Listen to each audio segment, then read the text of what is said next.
Hello Internet, it's a good day to fight. Today is sort of unplanned video inspired by one of the latest discussion on Stefan Molyneux Twitter. Basically, Stefan posted several tweets on how women should be careful not to miss their fertility peak while pursuing careers and how dissatisfied they might become with their lives later if they make bad choices and end up lonely and childless. It caused quite an outrage, but it's a typical Twitter outrage when you get crowds of feminists and liberals running amok. Now, Stefan refuted most of their arguments, even though there wasn't much to refute, since mostly they attacked him personally, screaming about privilege and going bananas because a white male dared to give women advice. This is your typical club of professionally outraged loonies, with rainbow flags around their names and a sign, a bleeding heart liberal, in their profiles, plus bunch of cocks and so-called white knights rushing to save feminists in distress. These types of people are permanently outraged. I guess they were born outraged and immediately screamed about how doctors were privileged and how nurses are all disgustingly cisgender.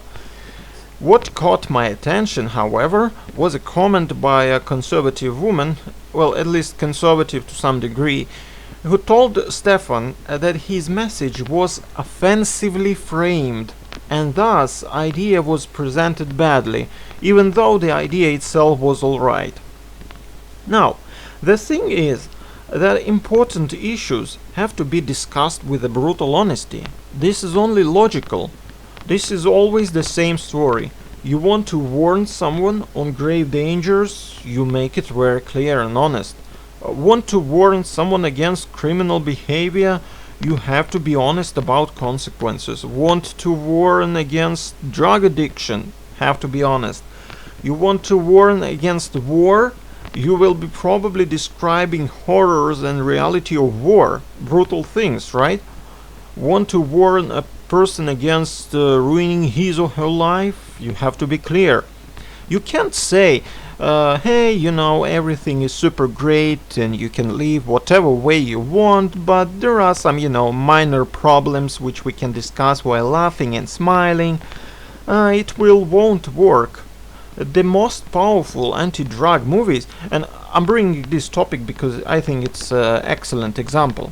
So the most powerful anti-drug movies are those brutally honest. You watch them and you will be like, hell no, I don't want this for me or for anyone. And then compare these movies to a bunch of others where drugs are presented in a playful way, even if they give you a sign that addiction is dangerous, but it's a weak message. It's more like, yeah, drugs are bad, but if you can control it, it's fun. Yeah, you will get into big troubles, but you still might have a decent life, etc. Therefore, what Stefan did is most probably a correct way. A cold shower, which is not always pleasant, but in this case it serves as a good refresher or reminder. What do you think? Should we try to soften our tone when talking about important issues, or should we go for the opposite strategy? Leave your opinion in a comment. It was a good day to fight. If you like this video, hit the like button and subscribe to my channel. Have a nice day.